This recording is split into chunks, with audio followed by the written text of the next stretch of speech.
طہار علیہ رضوان کی جرأت و بہادری۔ یہ بات یاد رکھیے کہ واقعہ کربلا در حقیقت اہل بیت طہار علیہ رضوان کی جرأت و بہادری کا اظہار کر رہا ہے کہ مدینہ پاک سے حضرت امام علی مقام رضی اللہ تعالی عنہ 4 شعبان کو سفر شروع کر کے مکہ پاک کی طرف روانہ ہو جاتے ہیں۔ جب مکہ پاک آپ تشریف لے آئے تو بہت سارے محبت کرنے والے حضرت امام حسین رضی اللہ تعالی عنہ کے ساتھ اٹھنے بیٹھنے لگے۔ حضرت امام علی مقام رضی اللہ تعالی عنہ شعبان، رمضان، شوال اور ذی القعدہ یہ 4 مہینے بڑے آرام کے ساتھ مکہ پاک کے اندر اللہ تعالیٰ کی عبادت فرماتے رہے اور وہاں پر نمازیں بھی ادا فرماتے رہے۔ پھر آہستہ آہستہ کوفے کے اندر یہ بات پھیلنا شروع ہو گئی کہ حضرت امام علی مقام امام حسین رضی اللہ تعالی عنہ نے مدینہ پاک کو چھوڑ دیا اگر آپ مکہ پاک تشریف لے آئے ہیں۔ اس کی وجہ یہ بنی ہے کہ آپ نے یزید کے ہاتھ پر بیعت نہیں کی، آپ نے اپنا وطن چھوڑ دیا، منبر رسول جو مدینہ پاک کے اندر مسجد نبوی کے اندر آپ کو میسر تھا آپ نے وہ چھوڑ دیا، مکہ پاک کے اندر تشریف لے آئے۔ تو اہل کوفہ نے حضرت امام حسین رضی اللہ تعالی عنہ کے نام خط لکھنے شروع کر دیے کہ ہم آپ سے محبت کرتے ہیں، آپ کے والد گرامی حضرت مولا کائنات رضی اللہ تعالی عنہ سے بھی محبت کے دعوے دار ہیں، آپ کوفہ تشریف لے آئیے، اگر آپ یہاں تشریف نہ لائے تو یہ یزید ہم پہ مسلط ہو جائے گا اور وہ اپنی بیت کی طرف ہمیں مائل کرے گا۔ حضرت امام حسین رضی اللہ تعالی عنہ صحابہ کرام علیہ رضوان کے ساتھ مشورہ بھی فرماتے رہے، لیکن اکثر صحابہ کرام علیہ رضوان یہی فرماتے رہے کہ آپ کے والد گرامی کے ساتھ بھی کوفہ والوں نے درست نہ کیا، آپ کے والد کے ساتھ ساتھ آپ کے جو سگے بھائی امام حسن رضی اللہ تعالی عنہ ہیں ان کے ساتھ بھی انہوں نے اچھا سلوک نہیں کیا، وہ وفادار لوگ نہیں ہیں، آپ وہاں تشریف نہ لے جائیے۔ دوسری طرف 12,000 خطوط آ چکے تھے اور ہر خط کے اندر حضرت امام حسین رضی اللہ تعالی عنہ سے التجا کی جا رہی ہے کہ آپ ہمارے پاس تشریف لے آئیے۔ اب حضرت امام حسین رضی اللہ تعالی عنہ نے ان خطوط کا مطالعہ کرنے کے بعد ایک آخری خط لکھا کہ میں اپنے سگے بھائی حضرت امام حسن رضی اللہ تعالی عنہ چونکہ وصال کر چکے ہیں، ان کی جگہ پر حضرت امام مسلم بن عقیل کو سمجھتا ہوں جو میرے چچا زاد بھائی ہیں، وہ میرے امین ہیں، میں ان کو بھیجتا ہوں، جب وہ وہاں پر جائیں گے اور محبت کرنے والوں کے انداز کو دیکھیں گے تو پھر وہ جب مجھے خط لکھیں گے تو میں ان کے پیچھے پیچھے تم تک پہنچ جاؤں گا۔ چنانچہ حضرت امام مسلم بن عقیل رضی اللہ تعالی عنہ آپ کی جرأت و بہادری دیکھی، آپ کے بیٹوں نے کہا ابا جان ہم بھی آپ کے ساتھ جائیں گے، تو آپ نے فرمایا ٹھیک ہے تم بھی میرے ساتھ چلو گے، ننھے شہزادوں کو بھی ساتھ لے لیا۔ حضرت امام مسلم بن عقیل رضی اللہ تعالی عنہ جب آپ کوفہ پہنچ جاتے ہیں تو حضرت نعمان بن مشی جو کوفہ کے گورنر تھے انہوں نے آپ کا استقبال کیا، آپ کو مبارکباد دی۔ کئی اہل بیت کو چاہنے والے حضرت امام مسلم بن عقیل رضی اللہ تعالی عنہ کے قریب آ گئے، آپ کے ہاتھ پر بیعت کرنا شروع کر دی۔ رفتہ رفتہ 40,000 لوگوں نے حضرت امام مسلم بن عقیل رضی اللہ تعالی عنہ کے ہاتھ پر بیعت کر لی اور محبت کے دعوے کرنے لگے۔ اب حضرت امام مسلم بن عقیل رضی اللہ تعالی عنہ نے حتمی لیٹر لکھ دیا، خط لکھ دیا کہ اے میرے بھائی امام حسین رضی اللہ تعالی عنہ، یہاں حالات ٹھیک ہیں، لوگ محبت کر رہے ہیں اور 40,000 کے قریب لوگوں نے میری بیعت بھی کر لی ہے، اب آپ تشریف لے آئیے۔ لیکن ادھر سے یزید کو یہ بات پتہ چل چکی تھی کہ کوفہ کے اندر حضرت امام مسلم بن عقیل آئے ہیں، تو اتنا رش لگ گیا، لوگ ان کے قریب آ گئے اور لوگ ان سے عقیدت کرنا شروع ہو گئے ہیں۔ اگر یہی معاملہ رہا تو پیچھے حضرت امام حسین رضی اللہ تعالی عنہ جب تک آئیں گے وہ تو پھر خلافت کا اعلان کر دیں گے، ہم کیسے حالات کو سنبھالیں گے۔ چنانچہ یزید نے اپنے اپنے مشیروں کو اکٹھا کر لیا، تو ان میں سے بعض نے یہ مشورہ دیا کہ پہلے جو کوفہ کا گورنر ہے اس کو تبدیل کیا جائے، تو مشورہ یزید نے مان لیا۔ اس وقت ابن زیاد کو گورنر کوفہ مقرر کر دیا گیا۔ پہلے یہ بصرہ کا تھا گورنر، وہاں سے اس کو بلایا گیا کہ تم کوفہ آ جاؤ، اور میٹنگ کے اندر یہ بات طے پائی کہ چرب زبان ہونا چاہیے گورنر، اور لوگوں کو ڈرانے دھمکانے والا ہونا چاہیے، اور حضرت امام مسلم بن عقیل رضی اللہ تعالی عنہ سے محبت نہ کرنے والا ہو، ان سے دور کرنے والا ہو، اہل بیت کا دشمن ہو۔ گویا کہ ابن زیاد کو بصرہ سے فوراً طلب کیا۔ ابن زیاد نے وہاں اپنے بھائی کو ٹھہرایا بصرہ کے اندر، فوراً یہ کوفہ پہنچ گیا۔ جب یہ کوفہ آیا تو حضرت نعمان بن بشیر رضی اللہ تعالی عنہ اور دیگر لوگوں کو کہنے لگا کہ مجھے یہاں کی حکومت مل گئی ہے، اب میں نے یہاں کے سارے معاملات کو سنبھالنا ہے۔ چنانچہ یہ دارالامارت کے اندر چلا گیا، اور حضرت امام مسلم بن عقیل رضی اللہ تعالی عنہ کی گرفتاری کا اس نے اعلان کر دیا، اور اس نے انعامات کا بھی اعلان کیا کہ جو حضرت امام مسلم بن عقیل رضی اللہ تعالی عنہ کو میرے پاس لائے گا، میں اس کو طرح طرح کے انعامات دوں گا۔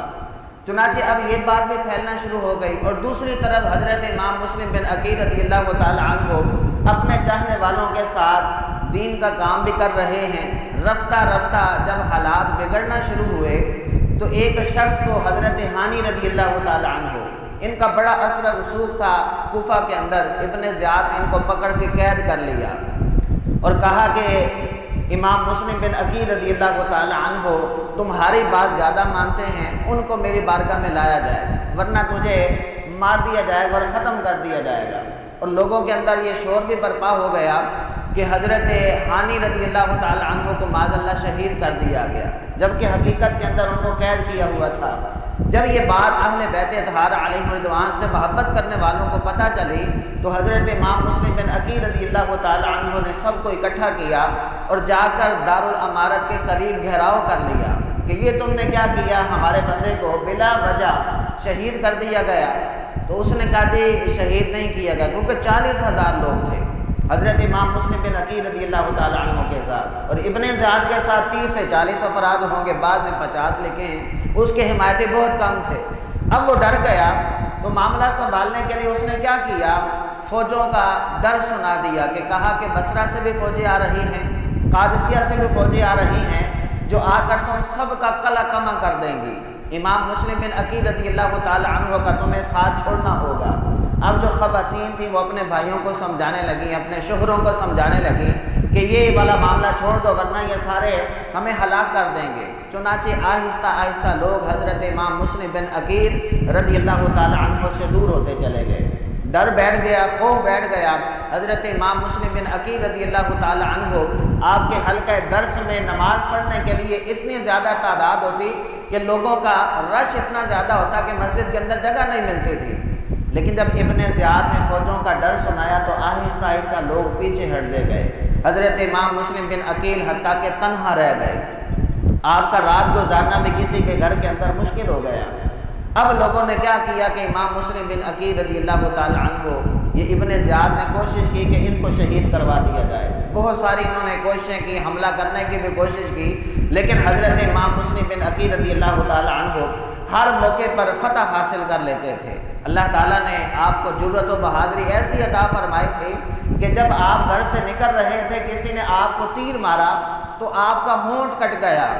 جب وہ آپ کے قریب آیا مزید وار کرنے کے لیے تو آپ نے ایسا وار کیا کہ اس کا سر دور کر دیا اور 10 گز جا کر دور گر جاتا ہے، اس کے جسم سے جدا ہو جاتا ہے۔ ایسی طاقت اور بہادری اللہ تعالیٰ نے حضرت امام مسلم بن عقیل رضی اللہ تعالی عنہ کو عطا فرما رکھی تھی۔ پھر آہستہ آہستہ لوگوں نے ابن زیاد کے پاس حضرت امام مسلم بن عقیل کو لے جانے کی کوشش کی، باتوں کے اندر انہوں نے کہا جی ہم لڑنا نہیں چاہتے، ہم صرف مشاورت کریں گے اور گفتگو کے انداز سے ہم یہ سارے معاملات کو سلجھا لیں گے تاکہ جس کا جو حق بنتا ہے وہ اس کو دے دیا جائے۔ حضرت امام مسلم بن عقیل رضی اللہ تعالی عنہ فرمانے لگے میں تو پہلے دن سے یہ چاہتا ہوں بات چیت کے ساتھ معاملات کو حل کر لیا جائے۔ اب ادھر سے امام مسلم بن عقیل رضی اللہ تعالی عنہ معاملات کو حل کرنے کے لیے گورنر ہاؤس جا رہے ہیں، ادھر سے انہوں نے کیا پلاننگ کر لی، اپنے گورنر ہاؤس کے دروازے کے بالکل پیچھے فوجیوں کو کھڑا کر دیا، سپاہیوں کو کھڑا کر دیا، ان کے ہاتھوں میں تلواریں دے دی اور کہا کہ جیسے ہی حضرت امام مسلم بن عقیل رضی اللہ تعالی عنہ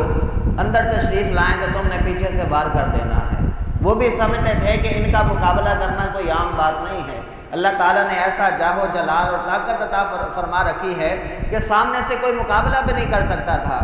جیسے ہی حضرت امام مسلم بن عقیل رضی اللہ تعالی عنہ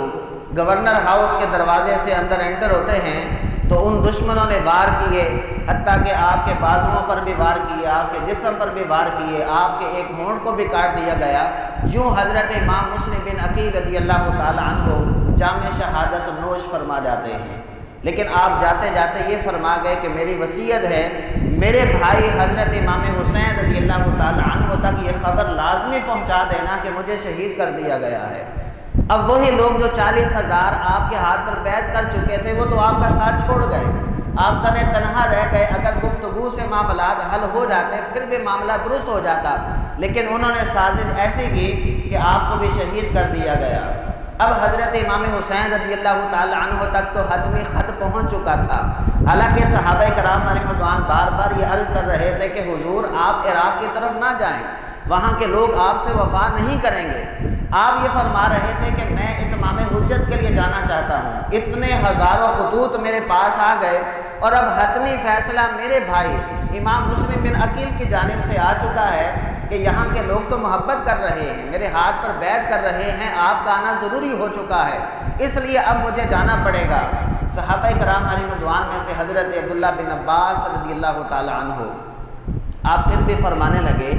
اے بھائی آپ نہ جائیے تو پھر زیادہ بہتر ہے، لیکن آپ فرمانے لگے کہ میں بروز قیامت اللہ تعالیٰ کی بارگاہ میں کیا جواب دوں گا کہ ہزاروں لوگ مجھے دین کے لیے طلب کر رہے تھے اور حق کے لیے طلب کر رہے تھے، میں اتمام حجت کے لیے وہاں ضرور جاؤں گا اور میرا وہاں جانا ضروری ہو گیا ہے۔ چنانچہ حضرت امام حسین رضی اللہ تعالی عنہ چونکہ آپ اس نیت سے جا رہے ہیں کہ دین کا نام بلند ہو جائے اور دین کو بلندی مل جائے، اور جو یزید ہے اس کے ہاتھ پر لوگ کہیں بیعت نہ کر لیں، کہیں باطل کو عروج نہ مل جائے،